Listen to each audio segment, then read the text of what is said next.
people need to change their way of thinking, that it's not about remembering more, but remembering what matters. And that's what you need the prefrontal cortex for. Once you realize and you really accept that you're going to forget most things, then you have to ask yourself, what's important to me to remember? And what are the memories I want to carry with me, right? Professor Charan Ranganath, a psychologist and neuroscientist at UC Davis. Author of the new book, Why We Remember. Charan Ranganath, thanks so much for being here. What is the number one health issue that causes the brain to be the weakest? It's major depressive disorder. Depression. The people with depression on paper could look even worse than the people in the early stages of Alzheimer's disease. Really? Yes. What is the memory research saying about using devices, cell phones, and watches that have constant notifications and reminders? It definitely reduces memory performance for whatever it is you're doing. But there's even work suggesting that heavy media multitaskers, that they actually even have some thinning in parts of the brain, including parts of the prefrontal cortex. Thinning? Yeah. How do we imagine a future to create more abundance, joy, fulfillment, and happiness in our lives and alchemize anything we want? Well, one thing that I really have gotten into, and I just don't do it enough, but I really try to, is... Welcome back to the School of Greatness. I'm very excited about our guest. We have the inspiring Charan Ranganath in the house. And today we are exploring the topic of our memories. And you are the author of a fascinating book called Why We Remember, Unlocking Memory's Power to Hold On to What Matters. You are a renowned expert in neuroscience, and you're here to share with us really how our memories shape our identity, guide our choices, and enrich our experiences. And there are a number of things I want to cover with you today, including enhancing memory retention, the impact that emotions have on what we remember, and also some practical tips on how to keep our minds and memories sharp throughout our life. And the first thing I wanted to start with is a stat that I saw online. And I don't know if this is 100% accurate or not, but according to the National Science Foundation, an average person has about 12,000 to 60,000 thoughts per day. And of those, 80% are negative and 95% are repetitive thoughts. I don't know how accurate that is, but you say that memories shape our identity. On this show, I'm all about empowering people to have the tools and the strategies to enhance their identity, because I believe identity dictates the quality of our life. It's one of the key factors. When we have a negative identity or an identity that is more suffering status or suffering states, we tend to suffer in our life. When we have a more empowering identity of ourselves, we tend to have a more abundant life. And my question to you is, how do we use our memories to shape our identities so that we create more abundance rather than have more suffering? It's a great question. And what I'll tell you is that the key to answering this question is that you got to understand that your memories are selective. And the memories that we find depend on how we're searching, right? So imagine you have a particular lens, like you ever heard the phrase, like you view the world with rose-colored glasses. Yes. Right? And so that affects the colors that you're going to see, right? And likewise, when we're searching for memories, we have a mood, we have an emotional state, we have a context, this inner landscape that is permeating our thoughts. And that's going to affect what we can find. And we used to actually do, it was, my first study that I talk about in my book was when I was doing depression research, actually, not memory research. And what we used to do was to get people, we would play this sad music and then ask people to recall sad memories from their life. The music made it easier to recall sad memories from their life. And the more, when they recalled those sad memories, they felt terrible. Interesting. And then we had to get them out of it. And that was a whole part of the thing. So it wasn't unethical. But the interesting part of that is the power of our moods to affect our ability to mine the past. And then the memories that we pull up, the power of that to change the way we look in the present, right?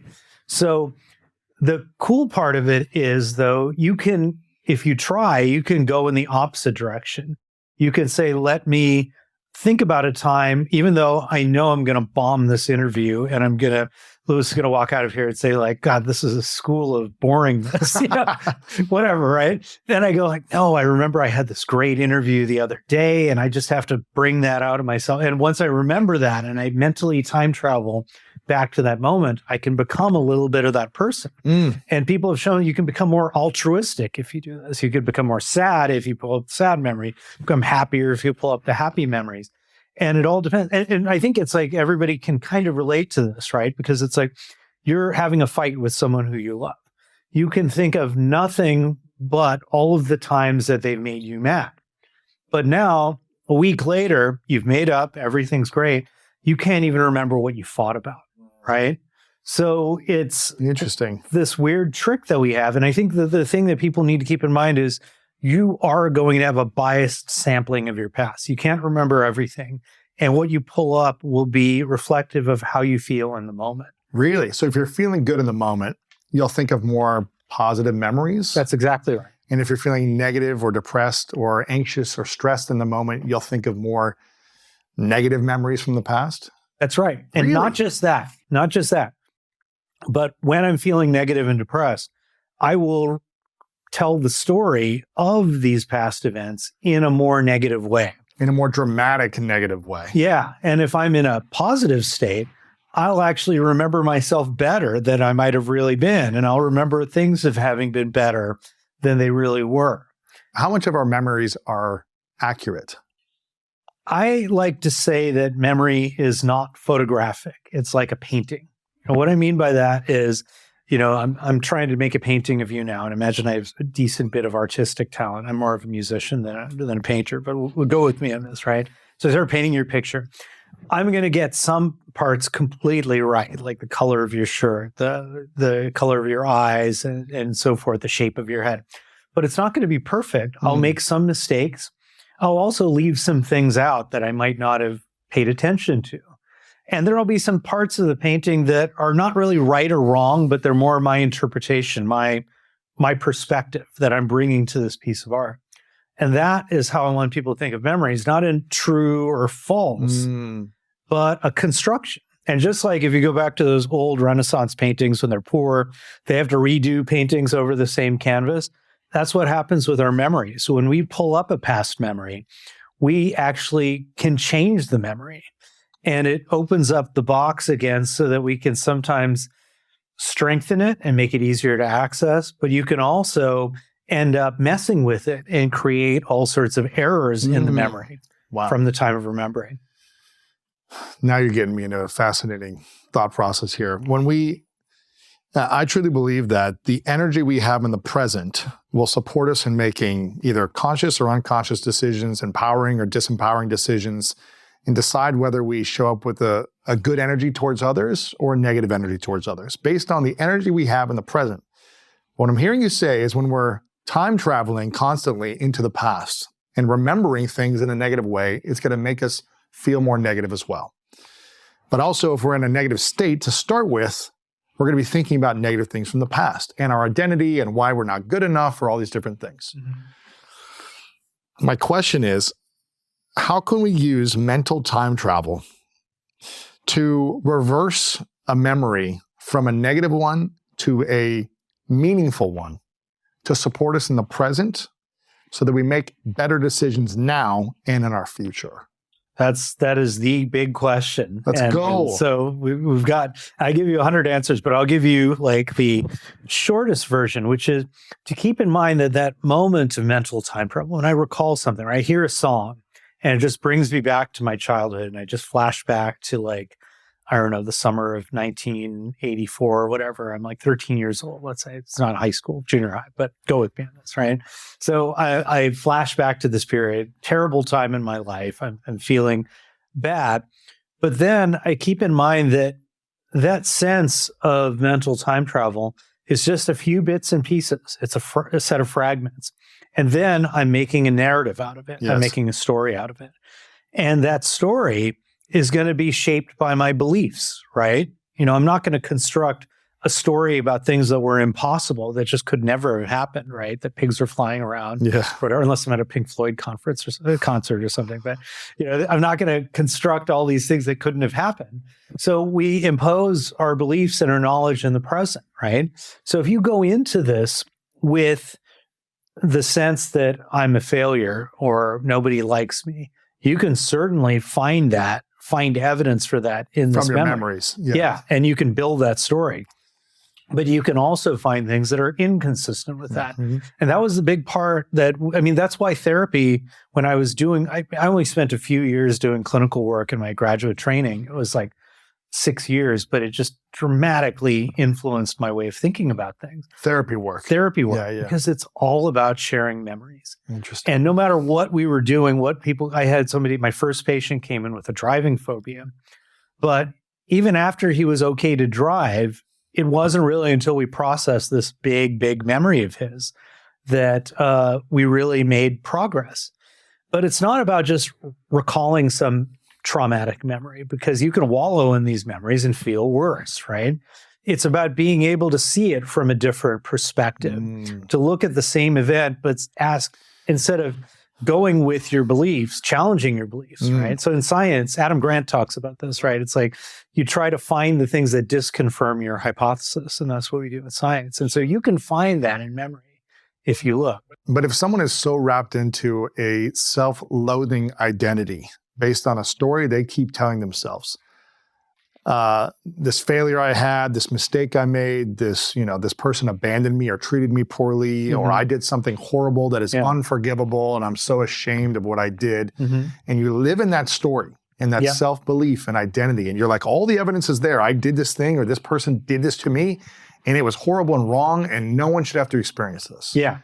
How does someone shift the story so that they don't feel stuck in the past of traumatic memories, but they can distance themselves and see themselves from a distance, from afar, without them feeling the pain, but actually remove themselves and look at the situation and start to change the story for themselves? How do we start to do this practically? Is there any strategies or process that we can actually do?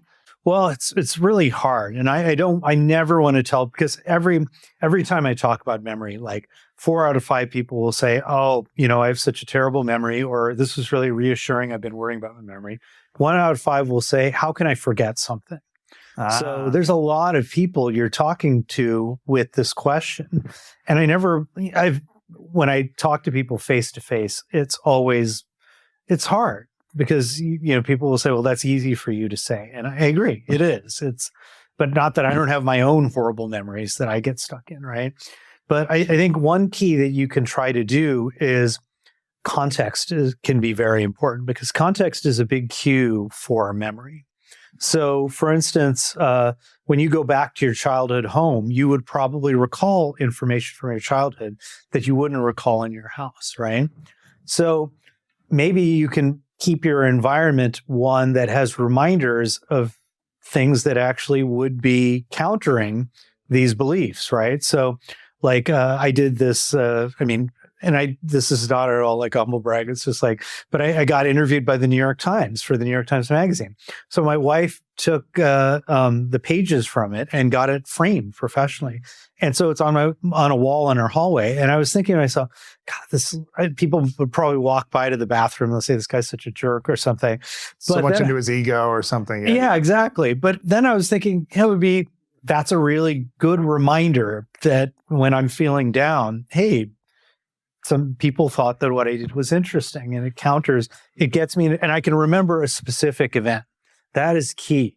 What do you mean a specific event? Well, I can remember being interviewed by him and actually talking to him on Zoom, and that whole experience and connecting with this person who I've never met before, who's interviewed, like he just interviewed Bono and Arnold Schwarzenegger, and he's talking to me, right? And that feeling of being engaged and connecting with the person, which you don't always get, right? And it's like, and that happened to me in this one moment. And so having these reminders, I think, can be very potent. And likewise, you can surround yourself with negative reminders. I talk about how addicts, when they're going to the same places and they're hanging out with the same people, those are triggers for memories that will literally activate the goal of getting drugs or alcohol, right? Interesting. It's almost like evidence of proof or belief in yourself by creating an environment with different reminders to support you that, hey, yeah, someone was interested in me, or I did something good, or all that hard work did pay off. Yeah. As opposed to having nothing to remind yourself of all the good that you've done. I have a kind of similar feeling like that. Like I have some stuff hanging up in my office, but I'm always like, some stuff I've taken down because I'm like, is it too much about me? Is it too much like, look at my success in front? It feels kind of awkward sometimes. Yeah. Like I literally have a photo, a cover of me on Success Magazine, and I took it down and I put it on the ground because I was like, just too much of me, look at, it's like, is it too much? So I think there's a balance there to be like, make sure you're not, look at me, how great I am all the time. Well, also, a lot of people have that bias. On average, people tend to remember themselves more positively than they really were, actually. Is it a bad thing or is it a good thing? It can be a bad thing, but it can also be a good thing. I mean, there's nothing wrong with feeling good about yourself and having optimism. And as people get older, they become, on average, more optimistic. Really? Yeah. And they remember themselves and their past more positively. Why is that? We don't know. My colleague Mara Mather at USC studies this, and she'd been pondering this for a long time. And she has this idea about the way different chemicals in our brain change as we get older causes these tweaks in brain systems that bias us more towards positive information. And I have yet to read the paper in depth sufficiently it came out pretty recently, and so I need to read the paper in depth to give you more. But there are these changes that happen. And I think one thing I'll also say is as you get older, the brain changes in ways that make it so that it's less about you. The prefrontal cortex. That's about survival in the beginning or days, I guess, right? Yeah. Like, how do I survive? And I don't know how to defend myself because I need others to help me. That's right. It becomes more about so there's an area of the brain called the prefrontal cortex that I talk a lot about in my book. And it's so important for memory because it's what allows us to say, hey, this is my goal. And based on this goal, here's what I'm going to do. As opposed to saying, well, this is what's in front of me. Based on this, what's in front of me, I'm going to do this, right? Those are two different things. And so somebody with frontal damage might know what they want to do, but they can't use that knowledge to guide what they actually do. And as we get older, the frontal cortex starts to decline in its function. So we become a little bit more, it becomes harder to inhibit ourselves, but we're also a little bit slower when we have to do effortful things like searching for memories and so forth. And you might ask, well, why is it we spend such a huge chunk of our life? I mean, it starts after 30, believe it or not. So why do we have spent a huge chunk of our lives with the frontal cortex declining in function? And eventually I came to the realization that, well, you need that when you're in your 20s to 30s because you're in prime parenting years. And it's about keeping track of the big picture so that your kid who has an immature prefrontal cortex can play and explore and learn. And you have to be thinking about the future, and you have to be thinking about this little nuclear family's future and going out and, foraging and hunting or whatever it is, right? But now you become providing older. And protecting. Yeah. Now you become older. You're not having kids anymore. It's not about you anymore because you're biologically just the likelihood is going down, especially for women past a certain age, right? You get menopause. So now it becomes about the collective and really your kin especially, but the collective. And if you look at most of human history, older adults were occupying very high positions and very engaged with younger people and passing on traditions of culture and language and so forth. And I talk about this at the end of the book as one of the coolest discoveries that I'd made while writing the book was there's not a whole lot of species that live long enough, let's say, to get menopause or long enough so that they're infertile for a large chunk of their life. But another one is orcas. And orcas, if you look at a pod of orcas, who do you think leads the pod? Between like men and women or youth and older? Just anything. Take a guess. Throw it out. Oh my gosh. Okay, I'll spare you. Yeah. Postmenopausal females. Really? They're the ones who lead the pod. Why? because they have the knowledge of the culture that they pass on. And that's at least from now I'm not a marine biologist, but from the readings, I kind of went down this little rabbit hole. Sure. And from the readings that I did, it was that essentially they're teaching everyone in the pod about the language and about the culture and so forth. And that really rings true for me because I look back at my Indian family, and that was the way of thinking, that it's like the grandparents were really the ones who were playing this big part in their children's lives. Wow. You know, I had much less of that because my parents were in India when I was growing up, so I kind of missed out on that. I had more of an American style childhood. But it sounds like what I'm hearing you say is that as humans age, the part of the prefrontal cortex starts to remember less and weaken. Is that what I'm hearing you say? Yeah, your ability to recruit it and use it weakens. So are there any ways that we can strengthen the prefrontal cortex so that as we age, we actually remember more as opposed to recall less? Yeah, I think I have a few things to say about that. One is what I like to say is remember better, not remember more. Mm-hmm. And the reason is that overwhelming majority of the details, what you experience will be forgotten, right? So the key is, how do you focus that part that we do remember on what matters to us, right? It's not about trying to remember everything, and nobody should, right? I mean, I wouldn't go to your house. I'm imagining just from looking at you, I bet if I went into your house, it'd be beautifully decorated. It would just be like nice and neat. And if I went there and I said, God, what have you done with this place? You've got all this open space. Why don't you just fill it with junk? I'm sure you must have had stuff from all the years that you had growing up. Why aren't you using every square inch of the space, right? And you'd say, well, of course not. I'm not a hoarder, right? But I think people have this intuition that we're supposed to hoard memories, that we're supposed to keep every experience that we have.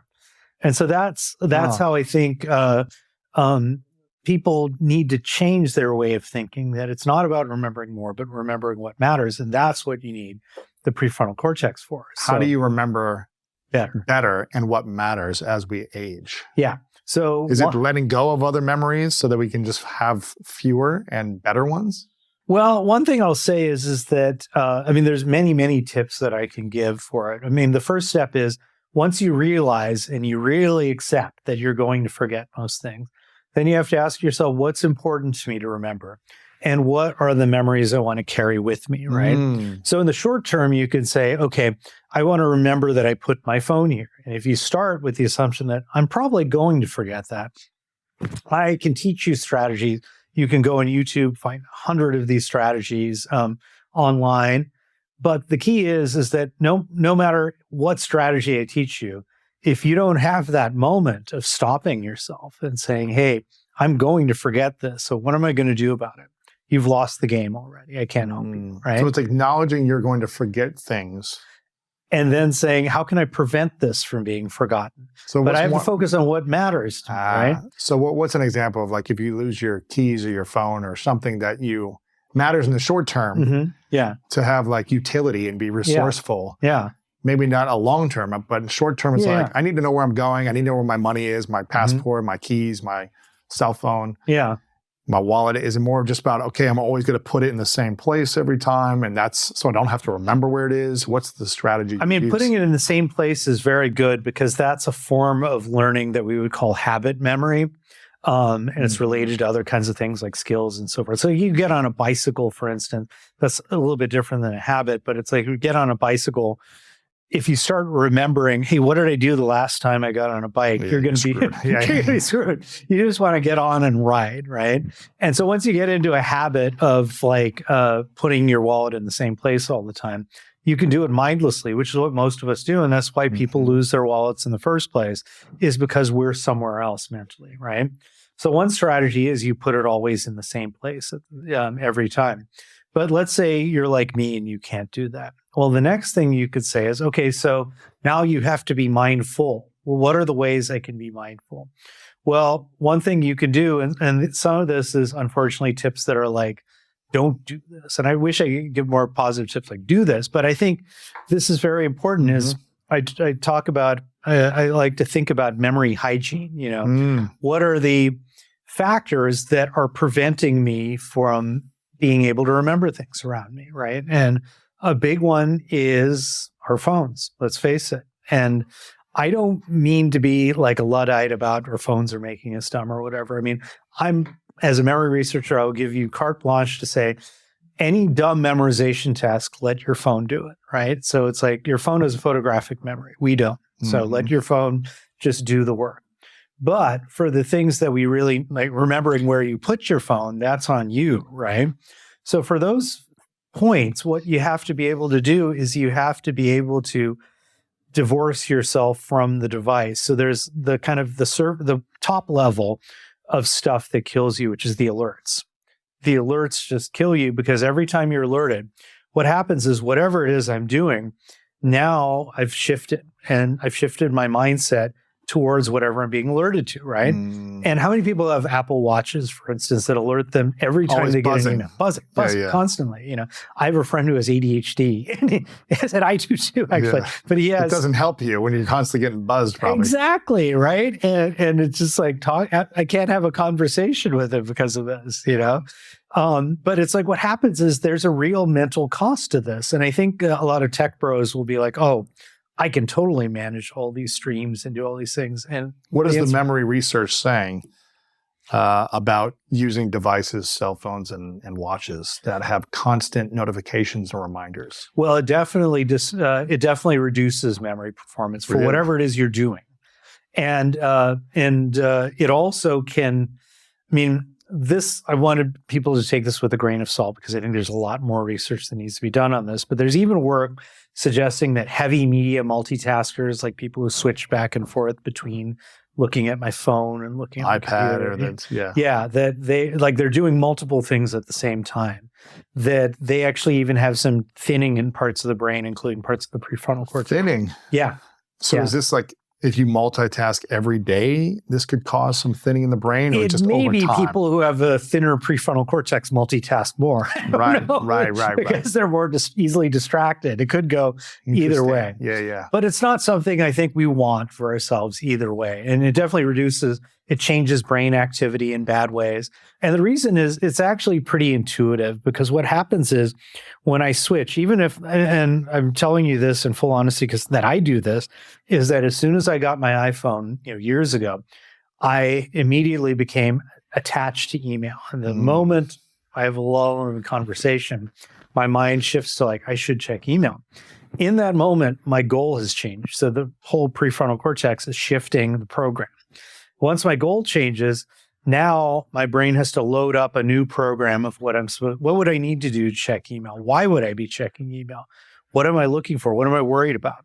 And so there's a period of time where you're just catching up, and that's called a switch cost. There's actually, psychologists found a bunch of different costs of doing this, but so I switch over, and then I'm like, oh no, I got to focus on this conversation. This is going on, to millions of listeners. So I come back to you. But now I'm like, what were we talking about again? And I'm trying to catch up. And so I'm already behind schedule. Now, what's happened in that little bit of time within like about 30 seconds is I've gotten a little memory for what happened right before I lost my train of thought. Yep. Then I have a little memory for this bit of when I lost my train of thought, but it's really nothing. Then I come back and I have memory for this new event, but it's like I'm behind schedule. I'm catching up. And so mentally, I'm not really there. I'm not here nor there. And I'm getting a bunch of little fragmented memories instead of one coherent memory. And what you find is when you have overlapping memories that are fragmented, they compete with each other and cause forgetting. But when you have a bunch of little bits of a conversation, say that you're integrating, you're constantly looping back and saying, how can I think about what he just told me and understand it in that context? It helps you remember everything better. And we've even shown how this happens in the brain. It's like you can actually see these little reactivations of past things in real time that you're using to understand the present. So there's a positive aspect of unitasking, and there's some real negative aspects of multitasking. So that's one way in which devices hurt us. And at the risk of going on and on, I can tell you another big one, which go ahead. So think about the proliferation of Instagram walls. So you go to a place now and everybody takes a picture on the Instagram. I mean, I hope we do by the School of Greatness. Sure. We will. That I got to be at the School of Greatness, So, but there's this proliferation of these walls. And so what happens is people go there, some cafe or restaurant, they take a picture by the wall and they feel like they're going to remember it better as a result. But the research shows that on average, that actually makes your memory worse. Taking pictures, trying to document everything actually can make your memory worse. And the reason is that people will mindlessly document, right? So another example is you go to a concert and everybody's got their phones up, and you're younger than me, I'm sure, but it's like you might remember the days when people just watched concerts. Yeah, they put their lighter up back in the day, right? It's the lighter up, exactly, right? And so now it's like you got the phones up, and the idea is, I'm documenting this so that I'll remember it later. But people don't go back to it, which is like your big mistake right there. But then on top of it, the camera is only grabbing what the performer is doing, let's say at the concert. But what do you want to remember about the concert? Do you want to remember the song, or do you want to remember the feeling that you had when you were immersed in the music? Do you want to remember the people that you were with? Do you want to remember the sights and the sounds and the smells of this place? And what happens is that when we mindlessly document, it takes us away from those parts that create a distinctive memory, and one that will basically rise above all of the interference, right? So you can go like, and I this is one good thing that I do, that I practice, is I'm very strategic about documenting. That I'll go like, here's this moment, we're eating, you're having a glass of wine, you're laughing. I'm going to take a picture of this candid shot of just you being goofy, because that's going to remind me of that feeling and of this moment and bring back something in me. But it also forces me to pay attention to this moment and the wackiness and the stuff that's just kind of random, the randomness of this experience, because that's what makes episodic memory, that ability to remember events. That's what makes it tick, is the uniqueness of the moment. This is powerful. I'm curious, in your mind, what are 3 of the most common things we are doing today that are negatively impacting our brain health and our memories? Okay. Well, I told you one, which is multitasking. I would say that's multitasking is hurting our brain health and our memories. I would say it. Okay, it's maybe a little exaggeration to say brain health, but it does increase stress. It increases stress. It does actually increase stress responses. So we can say chronic stress is a big one. Yes. That definitely, chronic stress over long periods of time can be very bad for brain health. Okay, right? so multitasking would be one of those things. It could contribute to it. Yes. Yeah. Okay. And I want to be careful not to just be catastrophic about things. If you do it once in a while, it's not going to destroy your brain. But if you do it every day, all day, it's not good for your memory. Yeah. Another thing that I think we do is and again, I'm suffering from this myself, is sleep deprivation. There's so many reasons why sleep is good for us and good for our brain health. One is that we know now that a lot of the amyloid protein that our brains build up naturally over the course of the day are flushed out at night. And the amyloid proteins, you might know this word because these are the proteins that build up in people with Alzheimer's. Wow. And according to some theories, many theories actually, that it's kind of the trigger that basically starts the chain of events that leads to Alzheimer's disease. And a lack of sleep increases that trigger. Exactly. You're not getting enough. Maybe you're not getting enough of that clearance. Interesting. So it's like a flushing of these proteins. It's a flushing of the protein. When you sleep well or sleep better, it flushes these proteins that trigger either dementia or Alzheimer's or memory loss. Yeah. Gotcha. Yeah. So a lack of sleep would cause someone to be more forgetful. Yeah, well, and then there's other parts of it too, which is there's a lot of work to suggest that memories are reactivated during sleep. And according to some theories, what happens is you reactivate these memories and they just stick around longer. One theory that I describe in the book, and we have a computer model of this, is even more powerful, which is that the brain may reactivate memories because I have this experience of you here. I have this experience of you when I run into you at a cafe. I have this experience of you like when I run into you at the airport or something. But those are all different events in my mind. But if I start to randomly reactivate these memories and let my brain just sort of free associate, I can find some link that makes you go, this is what makes Lewis Howes tick. And that may be what happens during sleep, is that we can start to get the big picture. And so we're missing out on that part when we don't sleep. We're missing out on this chance to take all these individual memories and create a big picture out of it. And make it actionable too. There is definitely work to suggest that whatever we're trying to memorize, like you're trying to learn a new language, after sleep, people are better able to incorporate those words into their spoken language, into their mental dictionary. Interesting. So there's a lot of work like that. And then finally, and again, it's somewhat obvious, but you don't get enough sleep, you're feeling like hell the next day. You are stressed out. Your frontal cortex is shot. You're not able to focus on anything. Your efficiency just goes down, right? So it really is just, you're just damaging yourself in so many ways. And when you're in a bad mood, you're going to recall more painful memories than positive memories. Yeah, So absolutely. if you get a lack of sleep, you're going to wake up groggy, you're going to wake up stressed, overwhelmed, forgetting things, behind, and therefore not feeling as good, and therefore recalling negative memories. Yeah. Which make you feel emotionally negative. Not only that, but it makes you pessimistic about the future. Man. Because that's what memory is really all about. It's saying what's coming up next, right? Wow. I got attacked by this bear in the cave. Next time I go to the cave, there's going to be a bear there. Yeah, right? watch out here. Yeah, exactly. I wanted to ask you about repressed memories in a moment. So hopefully I remember this about repressed memories, because I think a lot of people, I've had a lot of different therapists and trauma experts on talking about healing memories, healing the past so that we can live more, healthy environments of peace in the now versus recalling the past consistently. I want to ask you that in a moment.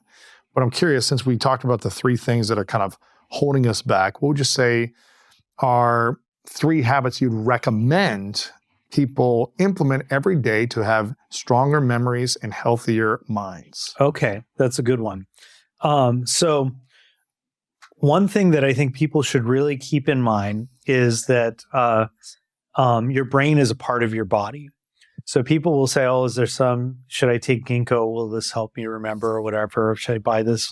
Should I do these brain games or whatever? And it's like, I almost hate talking about it because as a memory researcher, it's so non-psychological, but it's like you have cardiovascular disease, you have diabetes, it's going to impact your brain. It's going to impact your brain big time. I mean, really, and your brain is not separate from the rest of your body. No. I mean, so diabetes is a death sentence for your brain. You can't be 100 pounds overweight and think you're going to have like a perfect brain. Yeah, I mean, it's really, health issues are just a dramatic, they dramatically impact your brain function, right? Mm-hmm. And it's not just things like weight, right? It would be things, I don't want to speak to weight particularly, but as much as the factors that are associated with it, right? Like hypertension, high cholesterol, things like that. But there's also, I know people with long COVID, and it's just disastrous, right? These brain fog conditions are very, very real.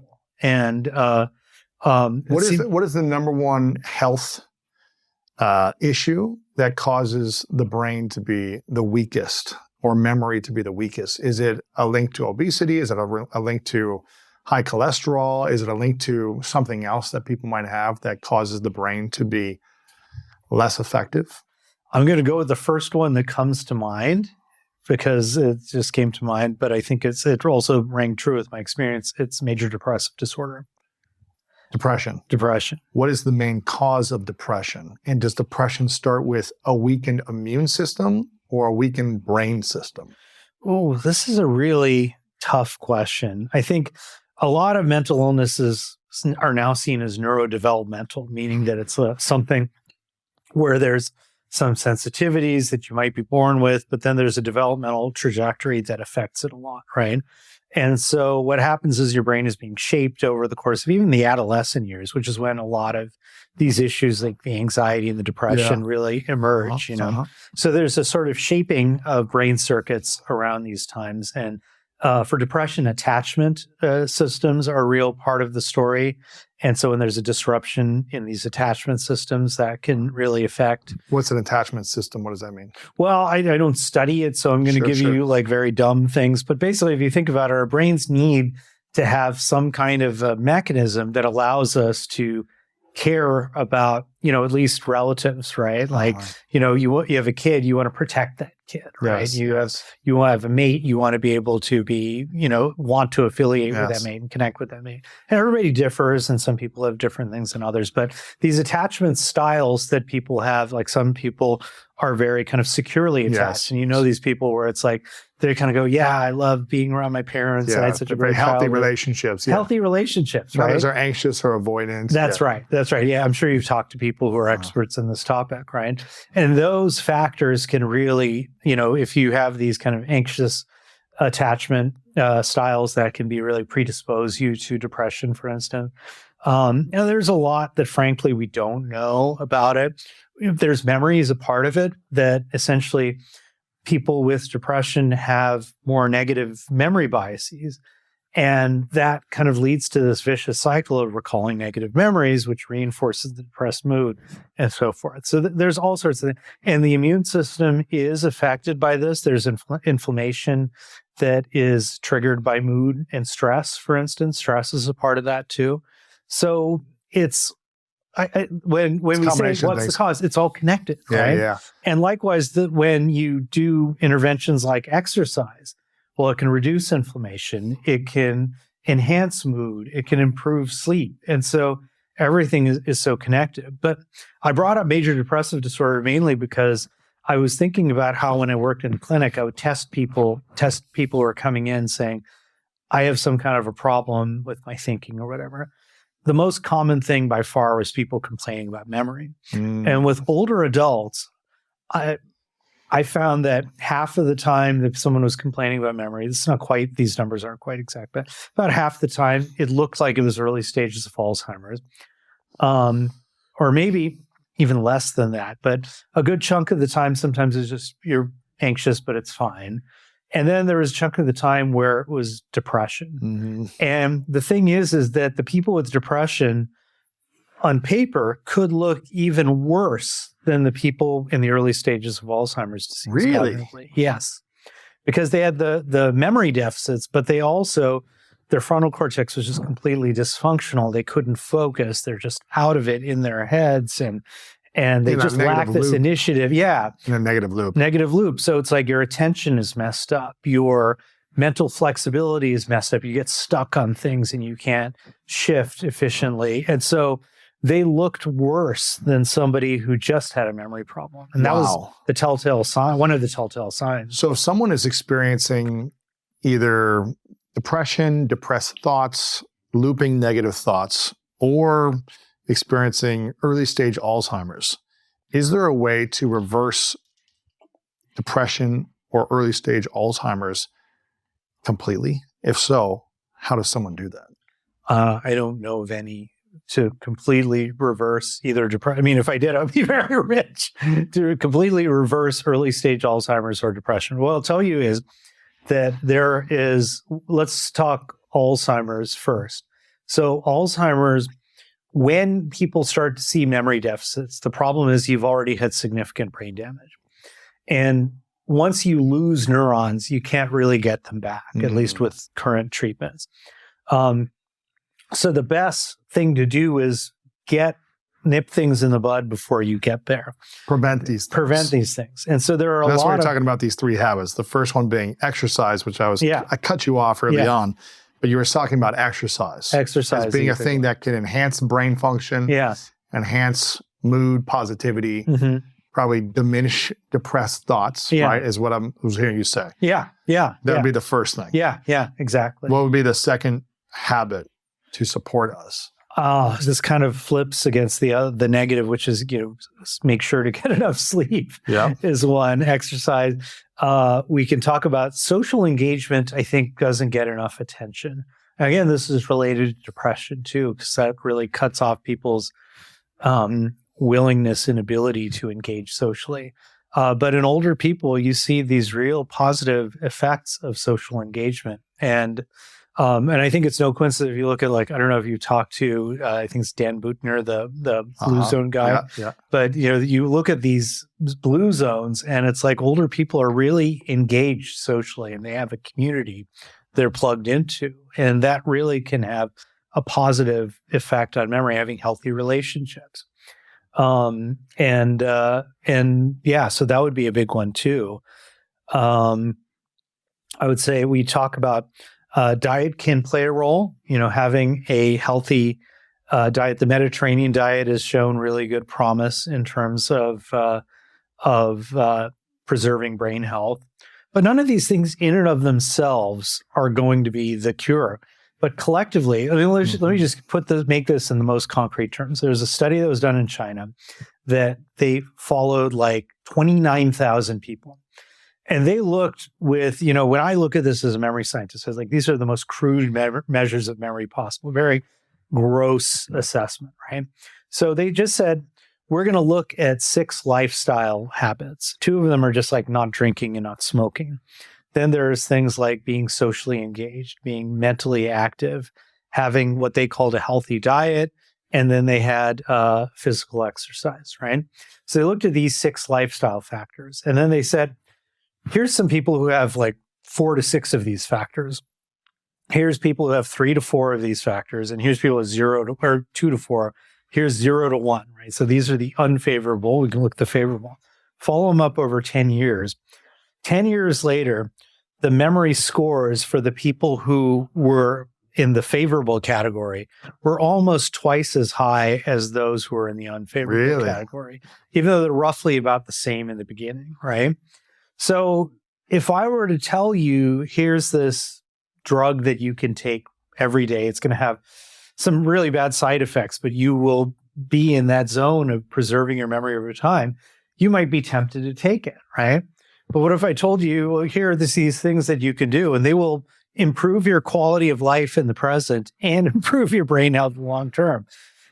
It's kind of like, well, why can't we do that? Right. And what are the 6 factors again? It was no alcohol, no smoking.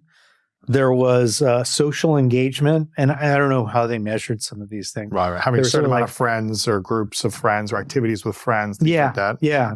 There was maintaining cognitive stimulation. And again, I don't know how they measured that. I didn't read that. It's like activities or hobbies or something like that. Yeah.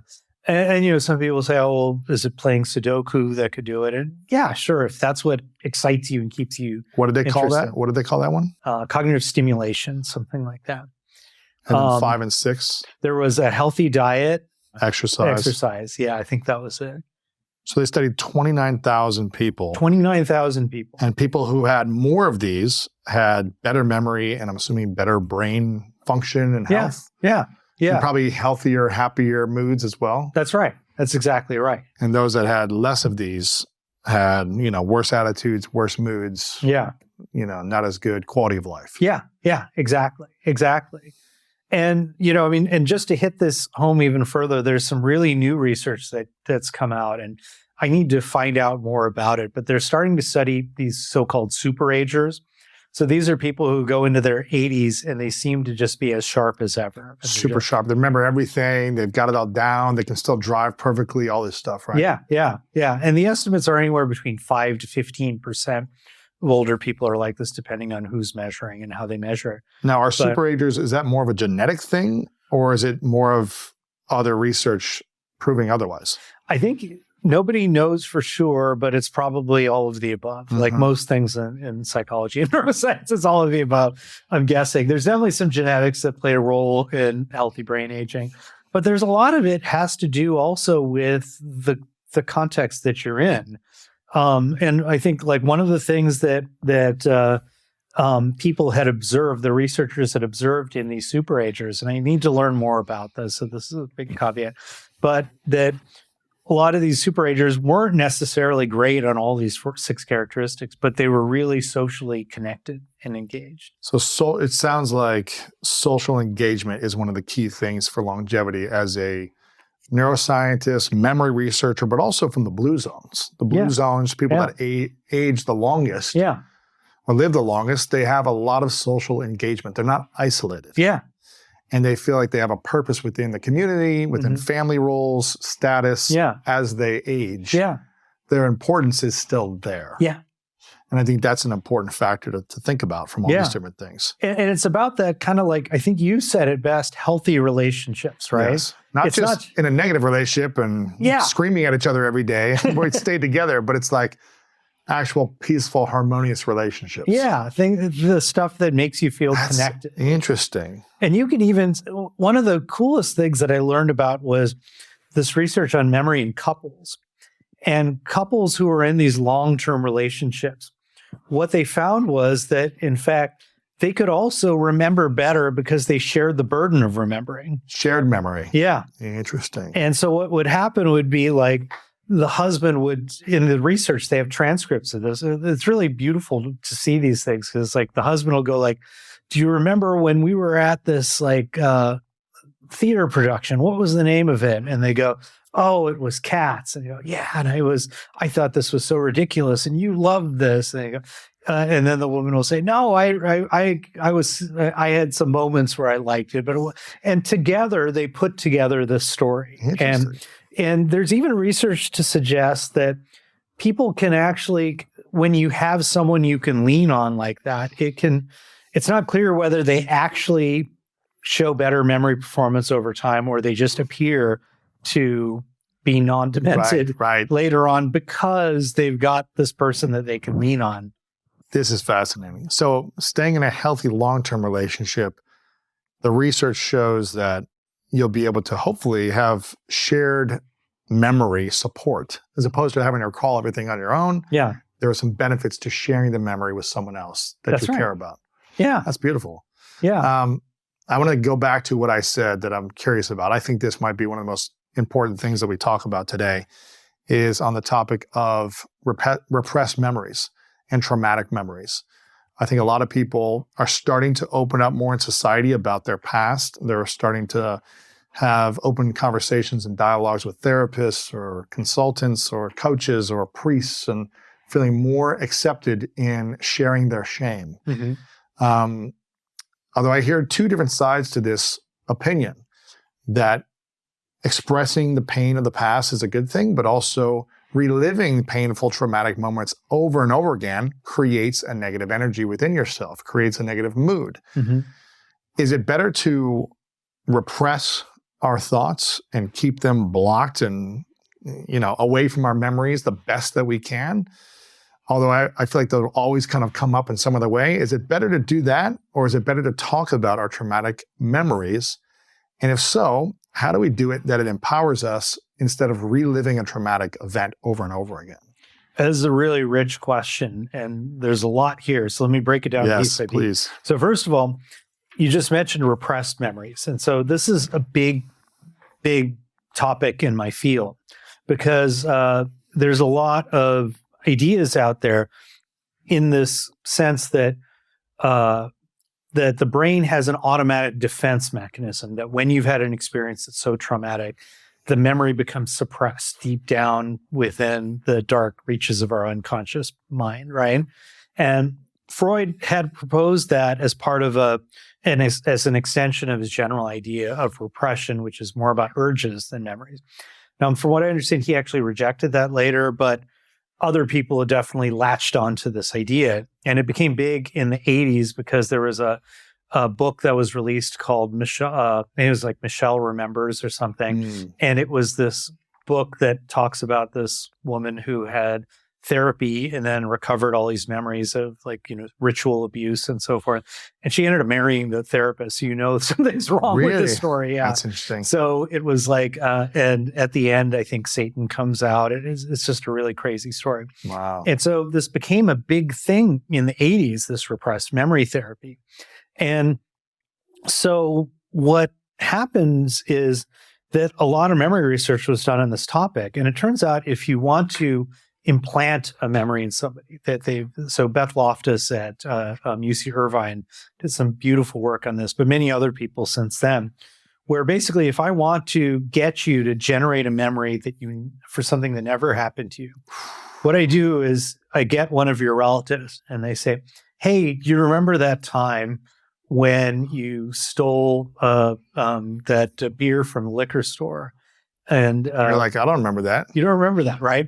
She's like, no, I was there and this happened. And you're like, start to doubt yourself. You start to doubt yourself. Huh, and did then this you happen? start to Maybe imagine it. Well, how could it have happened? Wow. And so then you start to think.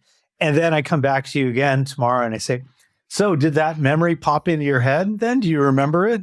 And now what happens is, well, you tried to remember it and you imagined how it could have happened.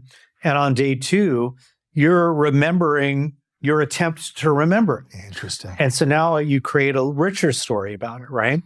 And so I keep asking you over and over again. And I say, hey, tell me more about that. What were you thinking at the time? How do you think you would get away with this? And so then you start going into it more and more. You create this whole story about how you really wanted to impress this girl by getting beer, whatever it was, right? Sure. And so you create this giant story. And so they've done this in the lab, many, many different kinds of things. Really? Yeah. It's very, now not everybody, this doesn't happen to everyone, but on average, it happens when you have someone you trust. I ask you, try to imagine these things, recall it. This must have happened to you. We do it over and over and over again. We have you dig into the past. And maybe I can even go further. And I could say, well, let me hypnotize you. Let me give you some medications to help you remember, right? Wow. And so if you look at all of those ingredients, they're exactly the ingredients they use for repressed memory therapy. There's somebody who you trust, who's convinced, often with very good intentions, they're convinced that because you're engaged in self-harm, because you have low self-esteem, something happened to you, and we just have to figure out what it was. And it's some kind of sexual trauma, usually. Is it important to remember what happened to us in order to heal the self-harm or limiting beliefs or negative talk that we have or the depressed thoughts that we have? Do we need to find something to heal, or can we just heal? Well, I just want to finish because I do want to be clear about something, which is people can recover memories. And this is the crazy thing is that, and the reason why I just had to close the book on this one thing is because I just want to make it clear that not everyone who says I have a memory of being abused is lying. That's not true. In fact, people who've been abused will remember it really well often. And that's the problem is that this gets us back to the next question. They keep reliving it. But sometimes people can have a recovered memory. And sometimes that happens because maybe they've been trying to suppress it. And there's some research that shows if I try to suppress it over and over, the memory can become kind of blurry and harder to access. Like eliminate is something. Yeah, exactly. Can you truly eliminate a painful memory? No, I don't think, well, we don't know, but nobody's shown it completely that you can. Let me give you a personal example. I've talked about this publicly on here, so a lot of people have heard this, but if this is their first time here, they'll hear it for the first time. I was sexually abused when I was 5. And for 25 years, I never told anyone, but it was like a movie replaying in my mind. I wouldn't say every day, but it felt like weekly for 25 years. Maybe some weeks it wasn't as often. Maybe other weeks it was more frequent. And it was something that I would just try, it would come up in my mind. I would remember it vividly. And I'd just try to distract myself from the memory, right? Yeah. Until 11 years ago, I started opening up about it for the first time. Yes. Yeah. And created a very painful open upping about it. It was probably the hardest thing I've ever done emotionally because it felt like I was going to die. Yes. It felt like death. It felt like my life was over. Yeah. If people knew this about me. Yeah. I started to open up about it and was terrified, but actually had a lot of relief because I was in a safe environment where I felt seen, accepted, and not shamed for the experience I went through. And then, a process of a few years of allowing me to process it, feel like I was reclaiming my power as opposed to allowing this abused moment to be my story. Yes. And reclaiming my identity, my power, and creating meaning from the painful event. Creating meaning in how I could use this of service. Yeah. How I could benefit from this and how I could, not that it's a benefit thing, but how I could help others in this process. And that has given me more relief and more harmony and peace in the last 11 years since starting to tell this. But for 25 years, I don't know if I tried to repress it or just more block the memory. The memory was there, but I tried to get it away from me. Suppress it. Yeah. Suppress it. Get away from me. I don't want to think about this. Yeah, Let me just go make more money or, chase girls or whatever it was. I was like, get bigger, stronger so that it won't happen. Yeah. It's a very poignant story. And I think it captures so much of what I talk about in the book, because really, so let's go back to this idea of the traumatic memory. What do you do with it, right? So there's insight-oriented therapy is all about basically, if I open up the box and I remove the memory, I'll be relieved of this burden. And I don't think it quite works that way. You can't remove a memory, really. Yeah, can you? well, not just that, but it doesn't reflect.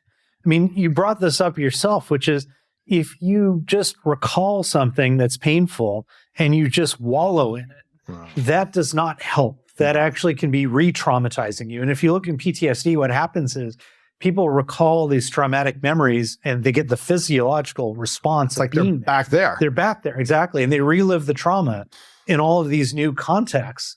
And so what happens is these memories become generalized and updated to all of these different contexts. So now nowhere is safe. Everywhere. Because everywhere you go, there you are. Exactly. In that traumatic place. memory. Exactly. You're still there. Even if you're in right. a safe environment at home with someone that loves you, you're still traumatized from 10, 20, 50 years ago. Yeah. Yeah. That's exactly right. By recalling the event. Yeah. Yeah. That's exactly So it's almost like recalling or suppressing doesn't work for you. Yeah. Yeah. Exactly. Exactly. So what can someone do then? Well, so recalling it is part of the story. Yes. It's the first step. Yeah. So the key things to keep in mind are our memory for what happened is both driven by a lot of beliefs and, driven by the way we construct the story. It's driven by our perspective. Yes. And it's also different than the feelings that come with remembering, biologically different, meaning that there's different brain areas involved, but they interact with each other and they're connected, right? So you have the feeling of going back in time, and then it makes you feel like this kid again, and there's shame or there's fear. But then we can engage with that in a way that magnifies that feeling, right? And amplifies it. And amplifies it based on getting into that mindset and into that perspective. And we reconstruct the story in a particular way. So which creates a deeper sense of feelings emotionally and physiologically in the body, which makes you feel unsafe. It makes you feel unsafe. And now the memory becomes updated because you've recalled it in this new place. And you take this part of the present and you glom it on, you associate it with those past memories, right? So what can someone do when they recall the memory? And a lot of people don't have a safe environment to even recall it. The safe environment is key, but it can be a safe person. Yes. And the reason why people, I say, are so powerful is not necessarily because having a person is special. Who knows? Maybe AI at some point will be useful for this. I don't know. But what I could say is that having a person is really valuable, because if I tell you my story, and I'd really love to know if this resonates with your experience, because I don't want to be telling people a bunch of BS, but I feel like when I was on the other side, when I was doing work with people who had PTSD from Vietnam, I ran a therapy group. And so these guys would come in for the first time and they would tell their story. And they were just so terrified and nervous, and you could just see it in their eyes. Sobbing and crying and emotional, But then they tell their story. And just the act of telling the story in a way that makes sense to someone else is changing your perspective. You're no longer talking to yourself, I'm talking to you. So this is transforming the story. It's transforming the memory itself. Because that's part of the memory is the storytelling. Do you think someone can heal the traumatic memories or the emotions that come up from the memories we have that were traumatic without sharing with another person, by just internalizing and journaling only? Or do you think part of storytelling with another human, that social engagement factor, which helps us live longer and be healthier and happier, is part of the healing process? I won't say that you can't do it without that. And I think journaling is a great example of something that can really help. But what I would say is that having another person is very powerful, because once I share that memory, now it's a memory for you. I've created a memory in your head of something you've never experienced, but you're looking at it from your perspective, not mine. And if you can tell me back your impressions based on your view as an outsider, I can see the same experience from a different perspective and look at it from the perspective of you, because you've communicated that to me. And this allows me to separate the storytelling from the actual information. And now maybe I can go back and recall things in a different way. And basic research has shown that if I change your perspective, you can actually recall different information, right? It's why if you're a fan of one football team and another person's a fan of an opposing team, you both watch them playing in the Super Bowl, you'll walk away with different memories of you're talking about all the heroic plays of your team and they're talking about all the bad calls they got from the ref, right? But if you can change that perspective, it's very hard for people to do that on their own. Yes. But it's natural for someone who's caring and doesn't have that experience to be able to do that for you. And through that process, you can now update the memory. And it's not about, you don't want to, as much as, this is a risky thing for me to tell you, but I would tell you, I don't want you to lose the memory of what happened to you, but I want you to be able to change your relationship with it. Yes. Because the perspective is very different. And what I mean by this is you're a survivor, you're resilient. That's part of your story. Yes. You've also learned a lot about how people work in a way that other people don't know about. Right. And it's sent you on this path that is doing a lot of good for a lot of people. It's given you this mission, so it doesn't define you in the ways that might be associated with shame and guilt. It defines you in a way that emphasizes these parts of you that you want to keep, right? Yes, yes. And so they give, and it's just like what I was talking about with the, I don't want to be trivial here, but it goes back to what I was talking about with the cell phones and watching the concert, right? There's the concert and there's your feelings about the concert and your re-experience of it. Right. And it works the other way too, that there's sort of the what happened, but the shame, the guilt, the fear is stuff that you experienced, but it's not necessarily inherent to the what happened part of it, right? It doesn't have to, you can view these from a different perspective. Just like you can view, and again, I don't want to trivialize this, but just like you have this great relationship and then you find out your partner's been cheating on you, you can look back on all those things from a very different perspective. Different perspective. So you can do that in a positive way too. Absolutely. So when there's so much you're sharing here that I love, but it sounds like, the story or the memory and the story you tell yourself about the memory ties to your beliefs plus your feelings plus the perspective that you have, if I'm getting that correctly. Mm-hmm. And the perspective you have is the meaning you give yourself on that story and the beliefs about it. Mm-hmm. So when you're working with, Vietnam War veterans who come in and share for the first time their traumatic experience about losing a brother or watching something horrific happen next to them or whatever might have happened, and they share this repressed feeling or memory or stressful memory that they've been suppressing, whatever it might be, and they share it for the first time or maybe one of the first times, and they relive the traumatic experience and they have a physiological reaction and response as if they're living that again from 5, 10, 20, 50 years ago, whatever it might be.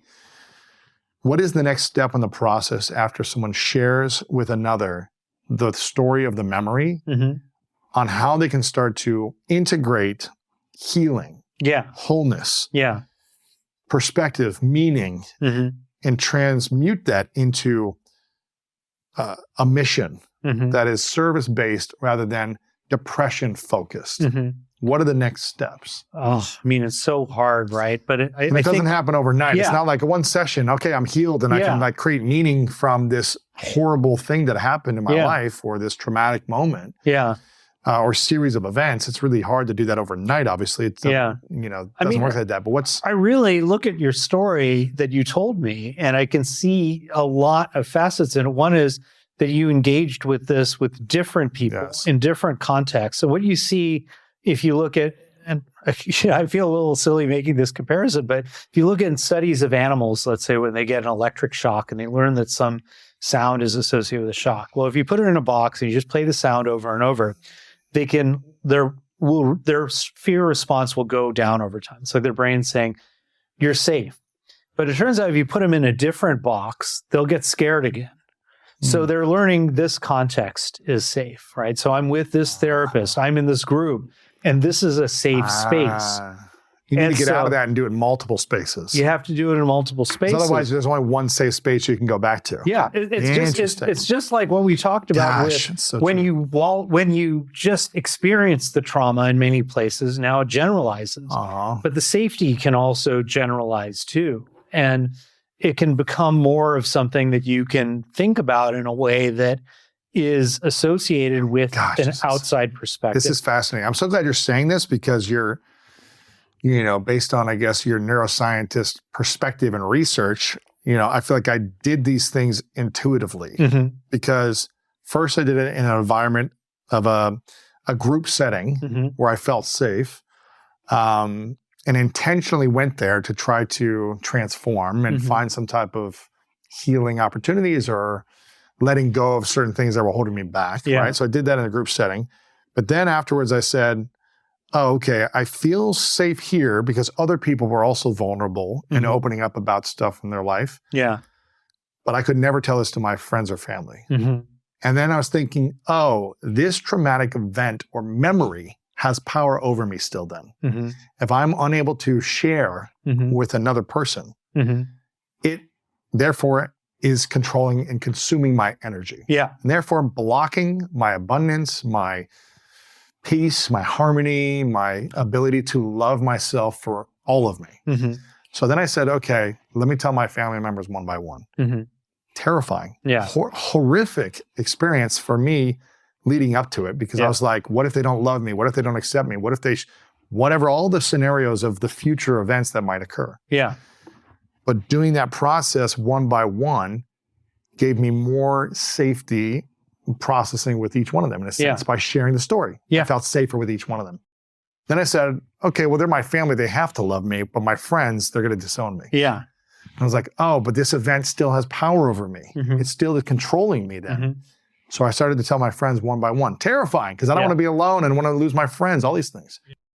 But one by one, it felt like, oh, I felt seen and accepted and, they're not going to leave me because of Mhm. this traumatic thing I felt and dealt with when I was 5. And the more I did that, and then I eventually was like, I felt the need to do it publicly. So I talked about it on my show many times. I don't think everyone needs to share something traumatic publicly or whatever, but I felt like I don't want this to have power over me. Mhm. I want to have an identity where I feel I am safe no matter anyone accepts me or not, but I feel safe. Yeah. I am the safe environment. Yeah. Not needing one or two places to go to feel Yeah. safe, but I am safety inside of me. And that process of doing this continually, not re-traumatizing myself by recalling the event, but sharing from an empowered place Mhm. of here's how I'm transforming and here's the meaning I'm giving the event, Yeah. gave me purpose and peace. And again, I go back to, should people continue to talk about the traumatic event because it's going to re-traumatize them? Or is there a way to talk about it where it doesn't traumatize but supports them? Yeah, I think it's really important to get a different perspective and not reinforce your perspective. The perspective is huge because it's like, everything you're talking about in your example was so characteristic of how our memories shape our predictions of the future. So you have this traumatic memory and your prediction is, if people knew the truth about me, they would not like me. Yes. They would just disown me, Yes. right? That was the fear. That's the fear, right? That was the story I was Yeah. telling myself. And so the critical part is being able to violate that prediction so that you can change the way that you think about the It's memory. terrifying though. It is. Or it was for me, I should say. Oh, I mean, I worked with enough patients during my training that I get it. It's not just you. It's a lot of people. Okay. But Yeah. it sounds like that is the necessary step of the process. Mm-hmm. Is, what did you say, violating the fear of Yeah. people abandoning you in the future? Yeah, basically getting counter evidence to these predictions that you have and these beliefs that you have. And if you only do it with one person or a therapist or a pastor or a priest or, psychologist or whatever, if you only do it with one person and not at least the closest people to you, what happens to the brain or our memories or our feelings around this past event? Well, it's likely that what happens is one possibility, and reverse engineering these things, like it always works in the averages or in these animals who you have in a lab. But basically, the general answer would be that you would learn that in this context, I'm safe. Not like I am in the safe. Box. Yes. Yeah, exactly. I'm like wow. the rat that's in the safe box, but when I go to this other box, who knows what's out there, right? It's like I told this in the context of the sacred confession, and the church is the sacred safe space. Yes. But when I go out in the real world, anything can happen to me, And so it's not only just doing it in confession and feeling like, okay, I'm safe in this little box. Mm-hmm. With the priest that's saying like, I forgive you of your sins or whatever. Yeah. But it's like when you go out into the real world outside of the church, do you feel safe? Yeah. Yeah, exactly. And I mean, if you think about it from an evolutionary perspective, right? I'm trying to keep you alive. Yes. If you remember that time that you got attacked by the bear at a bunch of random moments where there's no possibility of a bear being there, maybe it's okay. It's better that than forgetting that you saw the bear, of course. Right? But we're not talking about physical safety. We're talking about emotional safety, psychological safety. And as social beings, social animals, a lot of those basic systems are recruited into our social interactions and become part of our social interactions, and things that are, and we all know that many times, like, feeling like rage can be triggered by something that you've seen online, which is evolution did not shape that. That's just so interesting that sometimes our emotional or psychological fears can feel like physical fears. Mm-hmm. And like we have to defend ourselves at all costs or scream or do something that's like erratic, I guess, when really you are you are physically safe. Yeah. But you feel psychologically or emotionally unsafe. Yeah, exactly. And it may not even be real. It may just be based on a trigger from a memory. Mm-hmm. Yeah, exactly. And I mean, just to keep in mind the physical thing, I think in neuroscience, we tend to get focused on the chemicals, right? But it's like, if you just pulled a knife on me right now, my fight or flight response will go off, right? But if I just decided to go bungee jumping after this, my fight or flight response will also go off. Two very different emotions, but very similar physiology, right? Yes. So the way we frame these experiences can shape our emotions. And it's not just about the chemicals that are being released, right? I mean, everything's connected. Don't get me wrong. I mean, the chemicals are part of how we feel and how we think, and they shape, when I get these things going on, my brain gets mobilized into activating memories that are consistent with threats. But that actual physical response doesn't necessarily mean that I'm under threat. Just like if somebody goes off on me on a tweet that I had or something like that, I'm not phically being in danger. Yeah. And in fact, this person, there's almost no consequence if I'm, in many cases, there's almost no consequence of these things. Sure. And yet we still feel that threat. And that's based completely on our mental construction of the situation, the narrative that we piece together. This is fascinating. Now, again, what I'm hearing you say is that the more we can focus on creating a positive attitude and energy state in the present, it sounds like the better our life will be, because we'll be recalling more positive or empowering memories from the past, and we'll be predicting potential future abundance and positive possibilities in the future. Mm-hmm. But if we ruminate, if we think negatively about others or think lower energetically about ourselves or identify lower than we're capable of, or if we're gossiping or stressed or ungrateful versus grateful, it sounds like that energetic state will recall more negative memories or painful memories from the past. and will predict more negative outcomes in the future from that energetic attitude, state of being. Am I accurate here? Yeah. I mean, I like to say that memory can give you more options in life, or it can give you fewer options. Interesting. And so it's like the key is if we can get out of our, I mean, sometimes people are, as we've talked about, incredibly narcissistic and unable to see their weaknesses and overconfident in their ability to do certain things. And remembering these times where you were overconfident and things didn't necessarily go as well as you thought can be very helpful in allowing you to learn from those mistakes. But likewise, if you wallow in the mistakes, then it's like you don't see, maybe this didn't work out in hindsight, but at that time I couldn't have known that. Mm-hmm. Or maybe there's something I could have done and I can learn from it and take it in a positive way. But basically, you want to be able to mine these memories in a way that gives you more options and not less. Interesting. Now, you mentioned the idea of mental time travel in the past, going back to these memories. Have you explored or researched the ability to mentally time travel in the future?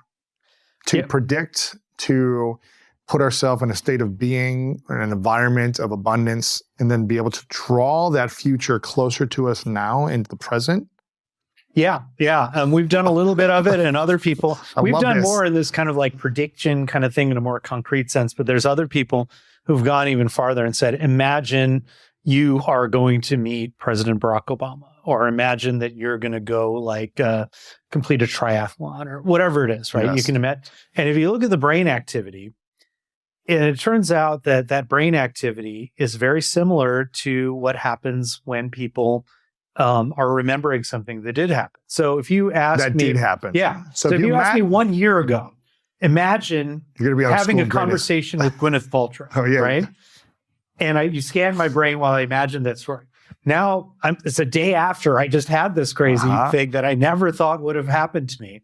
And if you asked me to recall it, the activation patterns in my brain would be very hard to distinguish from my memory of what happened versus my imagination of what happened.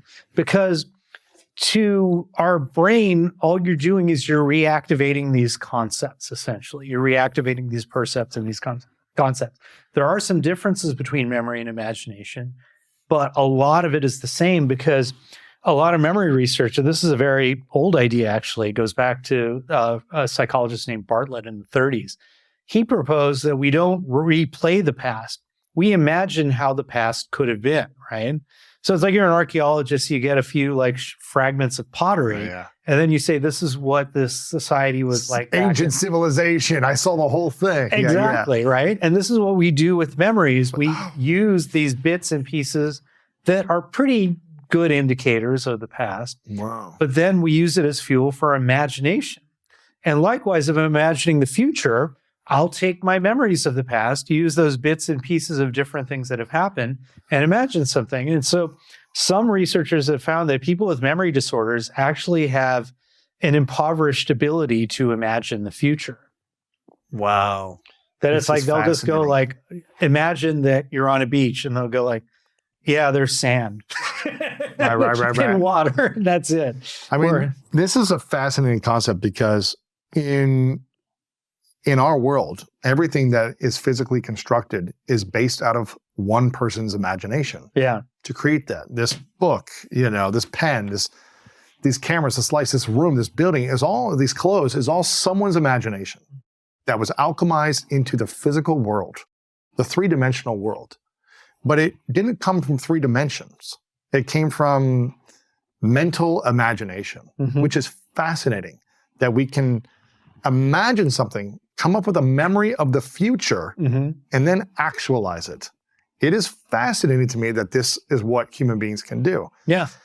So how do we imagine a future to create more abundance, joy, fulfillment, and happiness in our lives, and alchemize anything we want in the material world?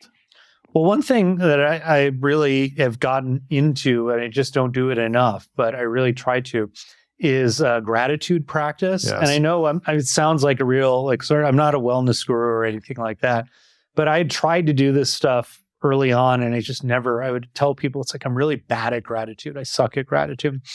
And then one day I decided to be very concrete and minimal and say, let me just recall 3 things that happened to me that are specific events, episodic memories. They can be as trivial as I want, but they're things that gave me some happiness. I got an email from a friend. I saw a story from someone on Facebook that was a friend of mine, and something good happened to them or something like anything, right? Like I found a shirt on sale. My coffee was better than usual, whatever it is, right? And I found that when I started to do this, initially it would be hard. I'd be tired. I'm in a bad mood. I just had a bad day at work or whatever. And it would be really hard. And I just had to get into that mindset. But once I pulled up something tiny, it made it easier to pull up something else. And then next thing you know, I'm like realizing, boy, I really had a great week. And I just had no idea about this, right? So once you start getting all those memories, now you have the fuel to imagine things that could have happened, because memory is the fuel that turbocharges imagination.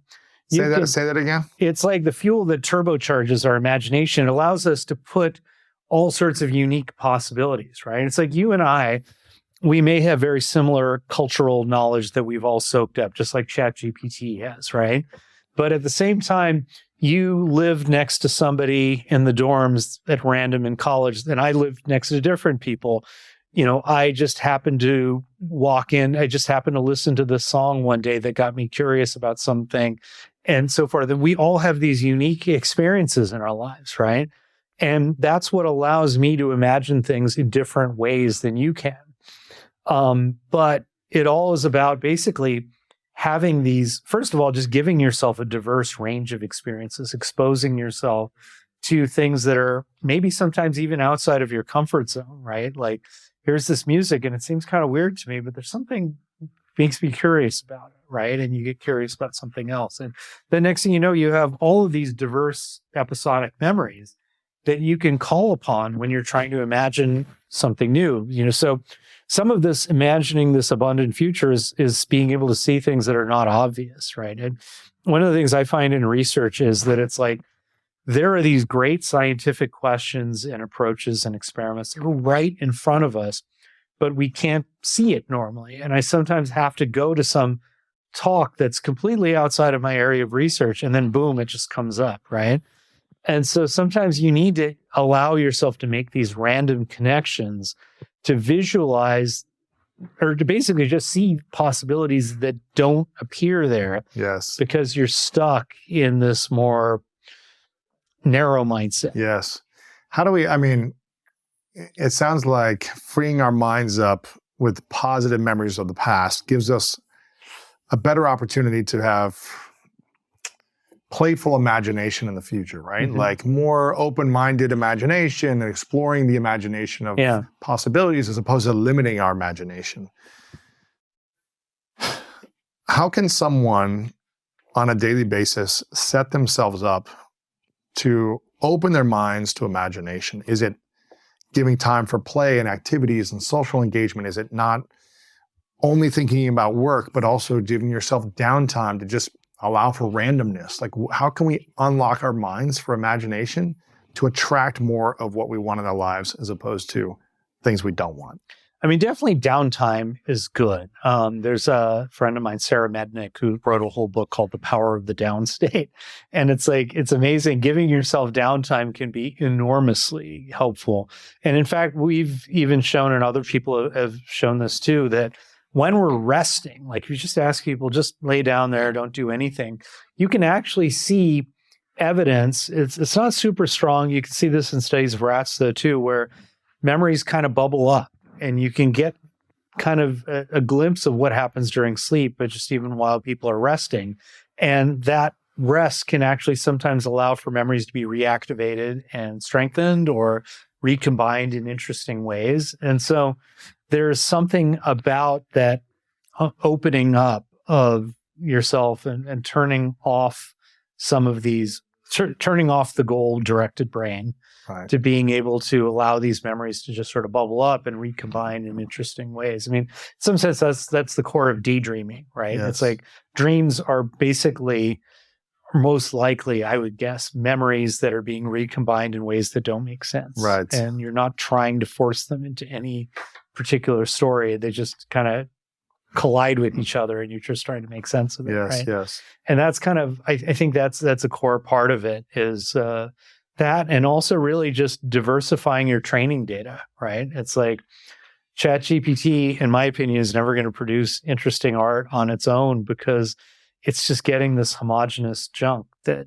it's gotten from the internet, right? Sure. But you and I have these opportunities to just be curious about things that are just bizarre. And actually, just as in praise of curiosity in general, one of the cool things that one of my postdocs, Matthias Gruber, did in our lab was he did a study where he was just really interested in the role of curiosity in memory. And what we had found was that when people get a question that they're curious about the answer for, the question in and of itself is sufficient to trigger a spike in activity in the dopamine processing areas of our brain. And dopamine is thought to be this reward chemical, but it's actually more about chasing rewards and motivating us to get rewards and learning about rewards, right? It's that feeling of like energized that you can get when you want to get a slice of pizza or something and you're like, oh, I can't wait to get this, right? Yeah. Or something like that. And so that energizing, we could see a little neural signal related to that in these brain areas that that are involved in reward processing and motivation and involved in processing dopamine. When people got the question, not just getting the answer, not just getting the easy solution to the question, but really the question itself when they were curious. And when they were in this curious mindset, there was a little window where people could be exposed to just a face that they weren't interested in, nothing to do with the question, and they would get better memory for the faces. So Wow. Curiosity can open up this little window of plasticity.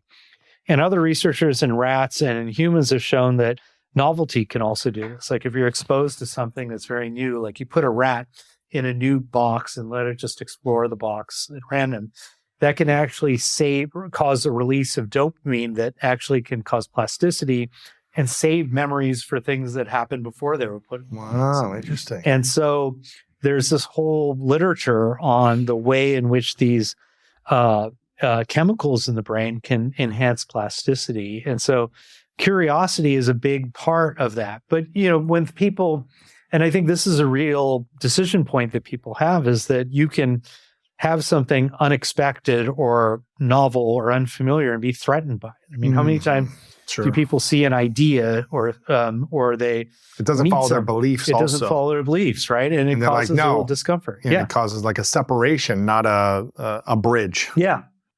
And it's like, I mean, we often in science get people talk about innovation all the time. And I can tell you from hindsight that you know an innovative idea when half the people listening say, we already knew that, and half the people say, this is obviously wrong. Basically, it's like they get that discomfort and they're like, let's make this go away. We knew this, or... Interesting. Yeah, we dismissed this a long time ago. Yeah, exactly. And it's like, if you can make the flip from instead of anxiety to curiosity, it opens up all sorts of opportunities for new learning. That's so interesting. My fiance, she's really good at this because she says, when you say something or when someone in my life says something that I don't maybe agree with or associate with, or it's not part of my belief system, instead of judging them and making them wrong, she says she really tries to come from a curious perspective first. Yeah. Like, well, I'm really fascinated that you think a completely different way than me, as opposed to being like, no, you're bad and wrong. Yeah. And something I really appreciate and love and respect about her, because I don't think I've always done that until in the last few years. I've been like, okay, let me be more curious about this person and why they think the world is flat or whatever it might be, whatever thing they think of. And I think when you come from a place of curiosity, you're also less judgmental, and a judgment energy is a kind of a lower state energy also. It's less imaginative. Yeah. And it just shrinks your ability to think more openly. So this is fascinating. I'm curious about, as a memory doctor and a neuroscientist, do you think we can learn more from our mistakes or our failures or shames versus our successes and wins in life? Which one do we learn better from or have more, opportunity for imagination and growth from? Well, we can definitely learn more from our mistakes. Really? And this goes at the most basic level. And I say learn more as opposed to master. There's a really interesting distinction there. But it's like, in our research, and I mean, there's a number of different ways of looking at this, but basically, if you look at the way learning happens in the brain, if you just were to just passively record everything, what happens is that you kind of run out of space pretty quickly, at least in computer models of the brain. And so one way to get around this is you actually tweak the brain to say, hey, look, rather than just trying to grab everything, let me strengthen the connections between neurons that were helpful in getting me the right answer and weaken the ones that promoted the wrong answer, Yes. right? But you can only get that when you allow yourself to actually generate the wrong answer. And so I'm kind of dramatically oversimplifying this, but we have like a whole computer model of how this happens in the brain. So like the simplest example is something called the testing effect, right? So let's say that I were to say, okay, so name one function of the amygdala, right? Well, let's say if you knew nothing about neuroscience, you might say, well, I don't know, reading. And I would go, no, that's not correct. Actually, one function that you might think about is it's been implicated in studies of fear conditioning. I don't know, whatever. I just said something, right? By getting it wrong and then being corrected, then I'm more likely, I don't want to get that wrong again, so I'm going to remember this. Well, it turns out you do remember the answer better, the right answer better when I've given you the opportunity to get it wrong, even before you knew what the answer was. And because I'm like, I don't want to get it wrong, so let me focus on the right answer? Or there's probably some of that, which is what we would call a metacognitive thing. It's a change in your way of looking at the learning, that it humbles you. So you're a little bit more focused, because people tend to be dramatically overconfident in their memory. But there's another thing, which is that we think when you generate the wrong answer, and then you're confronted between the difference between the reality of the right answer and the wrong answer, the cell assemblies, so to speak, the sets of neurons that activate the wrong answer will be less likely to be activated the next time around. And so you're more likely, because memories compete with each other in this big ecosystem. And so if you have these set of neurons that are going to activate the wrong answer, and you can wipe those out, you're more likely to activate the right answer. And so that's why people learn most under the conditions where they're struggling. Like if you test yourself, as opposed to if you restudy the material over and over again. So restudying without a test doesn't allow you to remember as well. It doesn't allow you to remember as well because you've recalled, because when you recall the information, your memory is never going to be as perfect as the actual answer. You're always going to be getting a noisy bit of recall. Even if I recall the right answer, it might take me a little time. I might have to struggle with it. And then when I get the right answer, there can be this comparison between my prediction, so to speak, and the reality. And what I can do is I can learn from that difference so that the next time around, I'll be more likely to produce the right answer. It's just like if you're trying to learn a new neighborhood and you're actually driving, you will do better than if you're in the passenger seat, right? And you got to take the wrong turn once or twice so you can know where to take the right turn. Exactly. So for someone, as a memory doctor and a neuroscientist, for someone like myself who has been attempting to learn Spanish for 25 years, what practices could I start to implement more regularly that would allow me to retain the language of Spanish or any language better than less? Well, so there's a lot of people who actually use foreign language words in these studies, and we have two. And so one thing that you want to do is before you see it, try to guess what that word could mean. Then you get the real English meaning, and then you go, okay, now that's the real answer. Then test yourself on it. But also revisit these things after some time.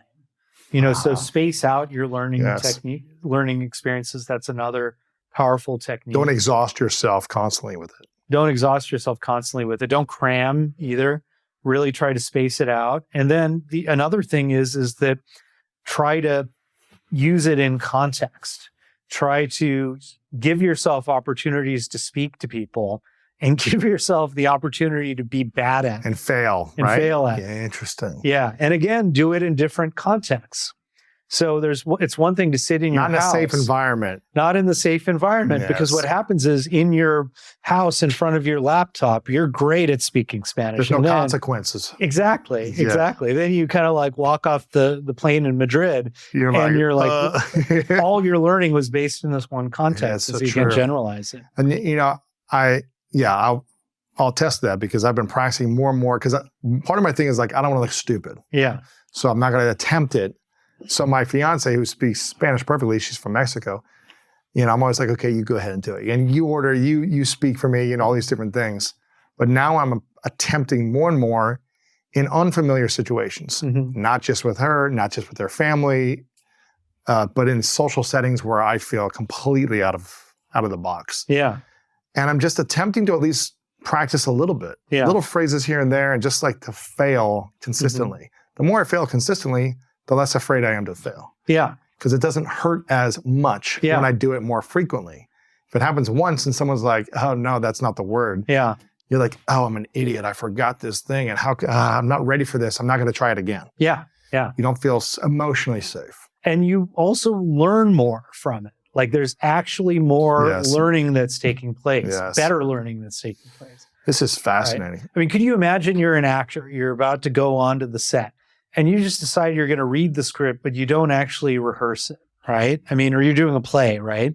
If you didn't rehearse the play and you just thought, okay, I'm reading these lines, this is great, and I'm seeing all my blocking stuff, I'm just going to do it, right? I mean, it's insane. Why would you do that? Yes. And it's like, we don't use, I think our educational system, education's hard, but I do feel like we could do something differently, which is to change people's attitudes about learning.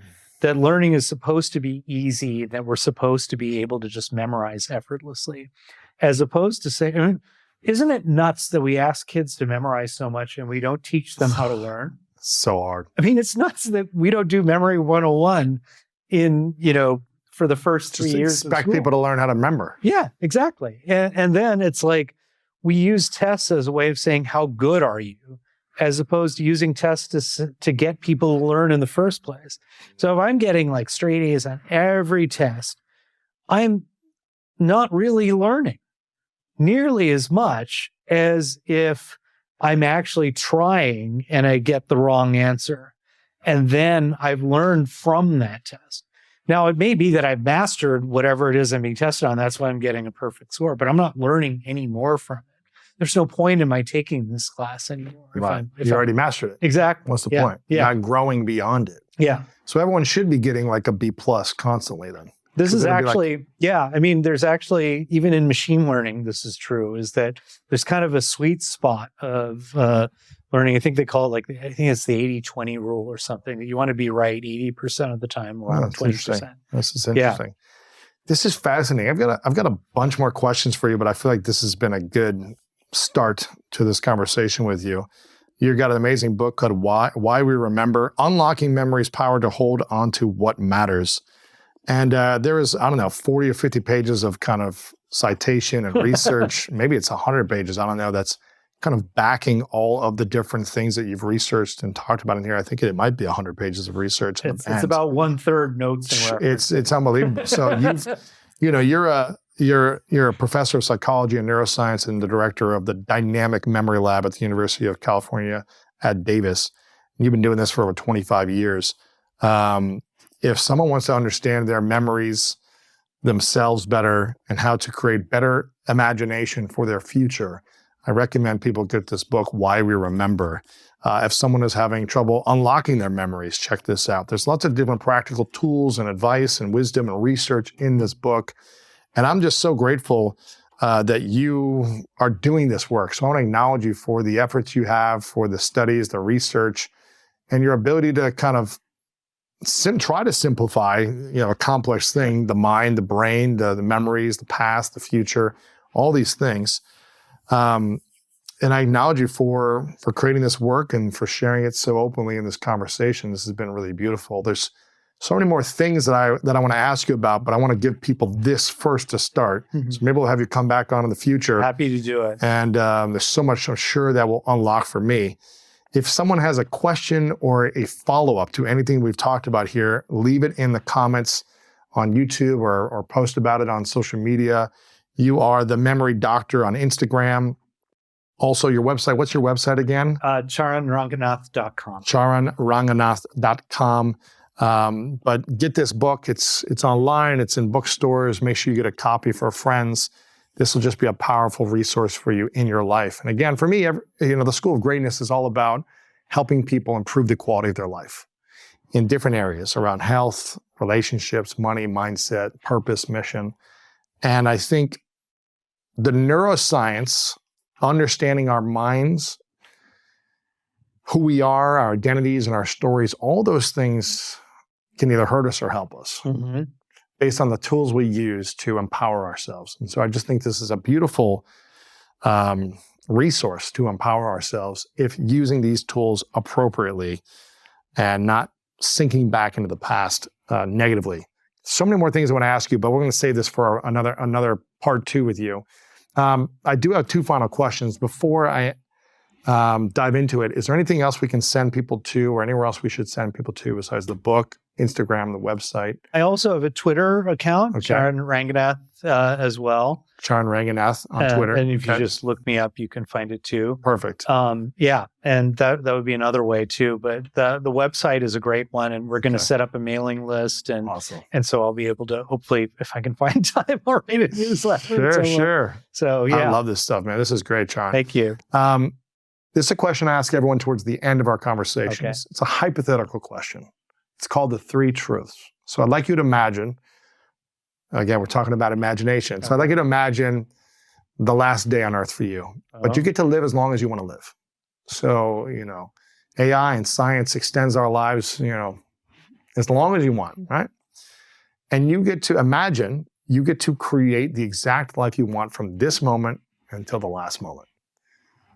Friends, family, relationships, work, career, passions, hobbies, they all come true in a beautiful way.